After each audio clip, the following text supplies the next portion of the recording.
Assalamualaikum warahmatullahi wabarakatuh. Balik lagi di channel Jejak Para Wali. Jangan lupa like, komen, dan subscribe-nya. Terima kasih.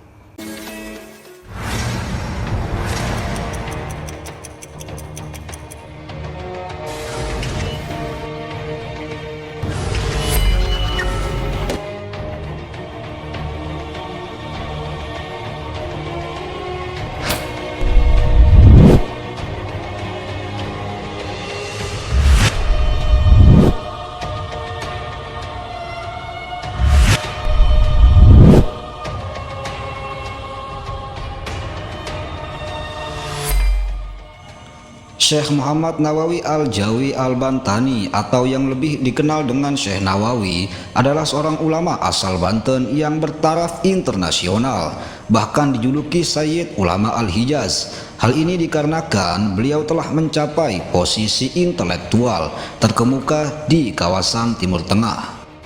Di antara muridnya yang sangat masyhur yaitu Hadratus Syekh Hasyim Asy'ari, pendiri Nahdlatul Ulama, Syekhona Khalil Bangkalan Madura, Kiai Haji Soleh Darat Semarang, Syekh Asnawi Caringin Banten, dan masih banyak lagi.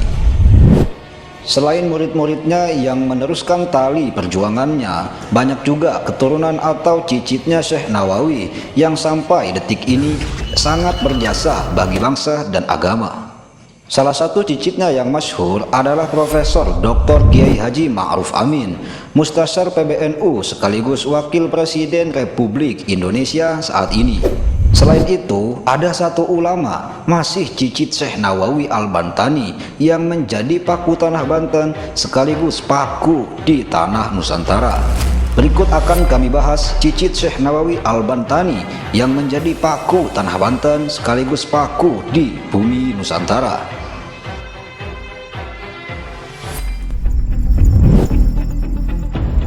Abuya Mama Muhammad Abdul Ghufran Al-Bantani atau yang lebih dikenal dengan Abah Ghufran Al-Bantani adalah sosok ulama yang saat ini diakui keberadaannya sebagai paku Nusantara yang masih hidup. Ulama yang satu ini sangat jarang dikenali oleh masyarakat, bahkan orang Banten sendiri masih sangat banyak yang tak mengenalinya, dikarenakan beliau lebih fokus membimbing santri di pesantren dan menulis sebuah karya kitab berbahasa langka yang saat ini bisa dibilang nyaris punah dan sulit ditemukan, seperti bahasa Suryani dan bahasa Ibrani.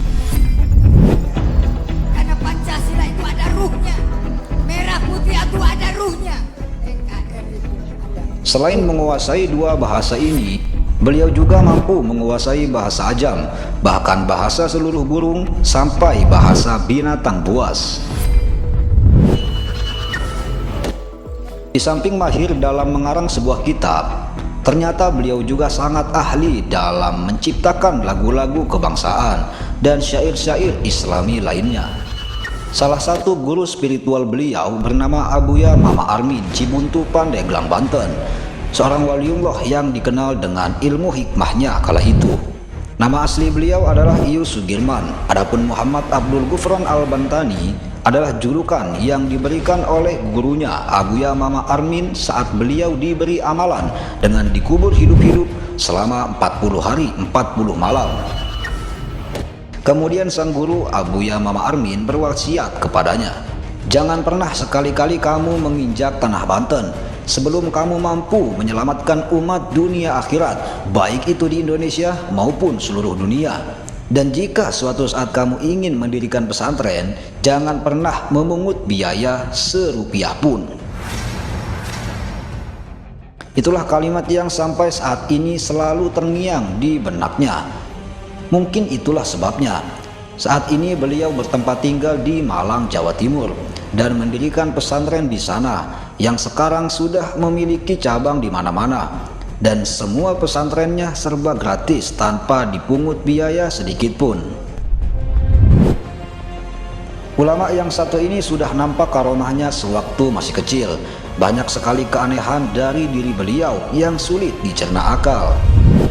Dikisahkan saat berusia 10 tahun, beliau sering sekali menghilang dari rumah, lalu datang secara tiba-tiba dengan mengenakan pakaian kerajaan, layaknya seorang sultan atau pangeran.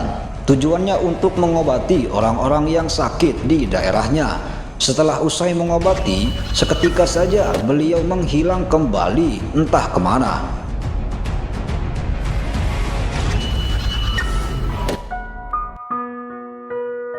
Yang pasti kiai ini sangat luar biasa. Penampilannya yang sangat bersahaja membuat orang-orang yang melihatnya bergetar. Wajahnya yang memancarkan nur ilahi. Beliau bagai magnet kehidupan. Ketawaduannya membuat hati ini merasa malu dan ingin segera berjumpa serta bersalaman dengannya. Meski beliau termasuk golongan darah biru yang nasabnya tersambung ke Prabu Siliwangi melalui Sultan Hasanuddin bin Syarif Hidayatullah Sunan Kalijaga, bahkan tembus hingga Rasulullah Shallallahu Alaihi Wasallam, namun hidupnya penuh keprihatinan dan sangat sederhana. Padahal jika ingin hidup mewah, tentu beliau sangat bisa. Namun tidak demikian, beliau lebih memilih kepentingan umat dibanding kepentingan pribadinya sendiri. Sebagaimana wasiat yang disampaikan oleh gurunya, misi dan visi beliau hidup di bumi untuk menciptakan kedamaian dan keselamatan umat, baik itu di dunia hingga di akhirat kelak. Semoga beliau diberikan umur panjang dan sehat selalu agar terus dapat membimbing kita semua menuju kedamaian dunia hingga keselamatan di akhirat kelak. Amin ya rabbal alamin.